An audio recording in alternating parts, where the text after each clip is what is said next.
ఇవాళ చెప్తున్న మీడియా మిత్రులారా రాసుకోండి.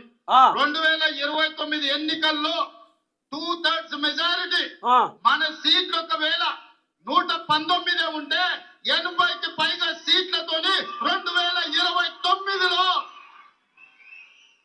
మా ప్రభుత్వం ఏర్పాటైంది. ఒకవేళ 153 సీట్లయితే 100 పైగా సీట్లతోని 2/3 మెజారిటీతోని తెలంగాణలో రెండోసారి కాంగ్రెస్ ప్రభుత్వాన్ని తెస్తాం. ఇది మా సవాల్. విన్నారు కదా ముఖ్యమంత్రి చెప్తున్న మాట. 2029 ఎన్నికలలో ఒకవేళ 153 సీట్లు కనుక ఉంటే 100 సీట్లతో మళ్ళీ అధికారంలోకి వస్తామని చెప్పి రేవంత్ అన్న చెప్తున్న మాట. రాసి పెట్టుకో రేవంత్ అన్న, రెండోసారి నువ్వు అధికారంలోకి రావు, నువ్వు రాసి పెట్టుకో. ఒకవేళ 119 నియోజకవర్గాలే ఉంటే 80 సీట్లు గెలుస్తాం అంటున్నావు కదా, 30 కంటే ఎక్కువ నీకు రావు, రాసి పెట్టుకో. 30 కంటే ఎక్కువ నీకు రావు. 158 సీట్లు కనుక అయితే తెలంగాణ రాష్ట్రంలో వచ్చే ఎన్నికలలో కాంగ్రెస్ పార్టీకి 35 సీట్ల కంటే ఎక్కువ రావు, రాసి పెట్టుకో. రావు, వచ్చే అవకాశం లేదు, కోల్పోయినావు.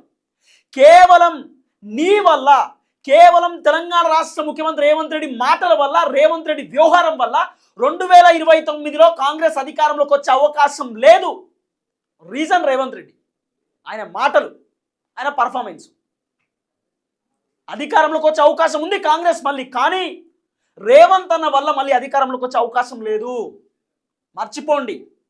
మళ్ళీ మేమే వస్తాం, 100 సీట్లతో వస్తాం, 80 సీట్లతో వస్తామని రేవంత్ అనే చెప్తున్నాడు. అవకాశం లేదు.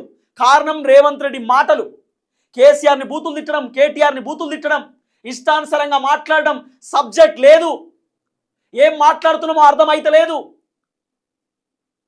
పరిపాలన పైన ఏం మాట్లాడుతున్నామో తెలుస్తలేదు. పాలసీస్ పైన ఏం మాట్లాడుతున్నామో తెలుస్తలేదు. ఎక్కడికి పోయినా పంచాయతీలు, బూతులు, ఇష్టానుసారంగా మాట్లాడడం ఇదే తప్ప అసలు 2 సంవత్సరాలలో నువ్వు ఏం చేసావనే చెప్పు తెలంగాణ సమాజానికి. 6 గ్యారెంటీలు ఎన్ని ఇచ్చినావు, 420 హామీలు ఎన్ని ఇచ్చినావు, నువ్వు చేసిన కథ ఏందో చెప్పు తెలంగాణ సమాజానికి. అది కదా నువ్వు మాట్లాడాల్సింది. పొద్దుగాల లేస్తే బూతులు, పంచాయతీలు ఇవేనా? ఎట్లా వస్తారన్నా అధికారంలోకి? ఏమైనా పని చేస్తే అధికారంలోకి వస్తారన్నా?